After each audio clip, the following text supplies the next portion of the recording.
এত অধঃপতন আমরা দীর্ঘদিন ধরে তাপসদা, মিনাদি, আমরা অনেক দিন ধরে রাজনীতি করছি, অনেক দিন ধরে কাউন্সিলর, এমপি, এমএলএ। তাপসদা তো আমার থেকেও সিনিয়র, 50 বছর পেরিয়ে গেছে। আমারও নাই নেই করে 30-32 বছর হয়ে গেছে। দিদি তো 6 টার্মের কাউন্সিলর, 6-5-এ 30 শুধু কাউন্সিলর। তা স্বাভাবিকভাবে আমরা এই অধঃপতন দেখিনি, আমরা দেখিনি। কলকাতা পুলিশের আলাদা লিগার্স ছিল।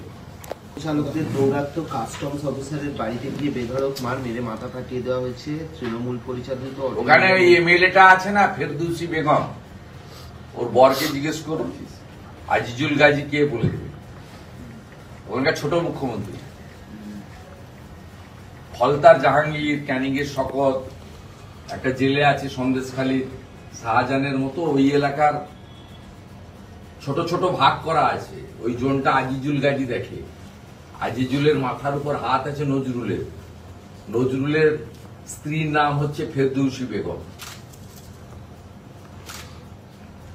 তিনি হচ্ছেন মমতা বন্দ্যোপাধ্যায়ের কোম্পানির একজন কর্মচারী এবং কাউন্সিলর, এমএলএ। তে পরিণতি হবে। আপনি নিউ টাউনের কথা বললেন, পাশেই ভাঙড়। গতকালও দেখা গেল ভাঙড়ে বোমাবাজির ঘটনা ঘটেছে। এর আগেও তো একাধিক ঘটনা। এই মুখ্যমন্ত্রী আজ থেকে 6-8 মাস আগে ভাঙড়কে কলকাতা পুলিশে যুক্ত করে। কাশীপুর থানা, ভাঙড় থানা, 3টে থানা হয়। তখন বিনীত গোয়েল সম্ভবত ছিল, আর একটু আগে হবে, 1 বছর আগে বিনীত গোয়েল ছিল। বিনীত গোয়েল ওখানে আপনার গিয়ে আপনাদেরকে নিয়ে এটা হই হই রই রই ব্যাপার, যে রাজীব কুমারের পশ্চিমবঙ্গ পুলিশ ফেল, এবারে কলকাতা পুলিশ নিচ্ছে, স্কটল্যান্ড ইয়ার্ড। আরো খারাপ অবস্থা হয়েছে, ভয়ঙ্কর খারাপ অবস্থা হয়েছে। কাইজারের অফিসে ভাঙচুর করে দিয়েছে। কাইজারের অফিস ভাঙচুর হয়েছে, অভিযোগ শওকত অনুগামীদের দিকে। আইএসএফ এর উপর তো বাড়িতে বোমাবাজির অভিযোগ আছে, কিন্তু কাইজারের অফিস ভাঙচুর হয়েছে। এই উত্তর কাইজারই দিতে পারবে। কাইজারের বাবাকে আমি চিনি, ওর বাড়িতে যেতাম, খুব ভদ্রলোক, এখনো রেসপেক্ট করি। কাইজারের ভাই তো শপথের খুব ঘনিষ্ঠ, আমার পরিচিত। ভাইকে দিয়ে শপথকে কেন কন্ট্রোল করতে পারছে না? এইসব কথার উত্তর কাইজার দিতে পারবে, শপথ দিতে পারবে, আমাদের কাছ থেকে উত্তর নেন কেন? মনে করছেন কোথাও কি তার আন্ডারে যে দপ্তরগুলি রয়েছে সেখানে কোথাও কি কালিমালিপ্ত করা হচ্ছে? তার মুখ্যমন্ত্রী কি মনে করেন? আপনাকে বলেছেন কালকে নবান্নে বৈঠক হয়েছিল, তিনি টেলিফোনে যোগাযোগ করেছিলেন, বৈঠকে অংশগ্রহণ করেছেন, সেখানে তিনি আশঙ্কা করছেন কোথাও কি তার। এর উত্তর তো হুমায়ুন কবির দিয়েছে।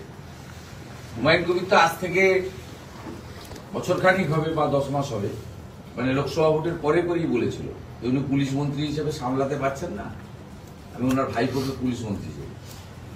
ওনার দলের এমএলএ তো বলেছে, আমার তো বলতে হবে। সুবোধ অধিকারী তিনি আপনাকে 7 দিনের সময়সীমা বেঁধেছেন, যে না হলে আদালতে মামলা করবেন ক্ষমা চাইলে। কেন? কারণটা হচ্ছে ওই গারুলিয়ার মঞ্চে হিন্দিভাষীদের আপনি অপমান করেছেন, এটা অভিযোগ। ওর কথার উত্তরই দেবো। দাদা, নদিয়ার কৃষ্ণগঞ্জে এসআইআর এর কাজে নিযুক্ত যে বিএলও, তার 2002 এর ভোটার তালিকায় নাম নেই, তার বাবা মায়েরও ভোটার তালিকায় নাম নেই। ভোট রাজনীতি করতে কি তৃণমূলের এসআইআর ওনার নামটা নেই? নামটা বললে বলে দিতাম। যদি হিন্দু হন সিএএ তে অ্যাপ্লাই করুন, আর যদি বাংলাদেশি মুসলমান হন তাহলে নাম উঠবে।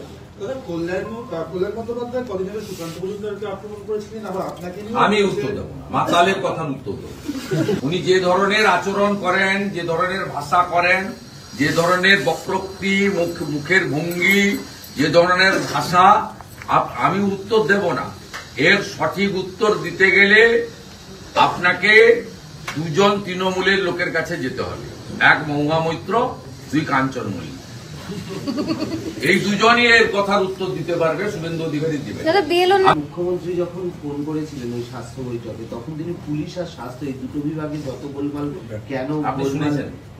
এটা সূত্রের খবর। আপনি শুনেছেন এটা সূত্রের খবর। হ্যাঁ সূত্রের খবর। সূত্রের খবর আমি বলবো না। আজ রাজ্য বিজেপির কার্যালয়ে মুরলীধর সেন লেনে প্রধানমন্ত্রী মোদীর মন কি বাত অনুষ্ঠানে অংশ নেন বিরোধী দলনেতা শুভেন্দু অধিকারী।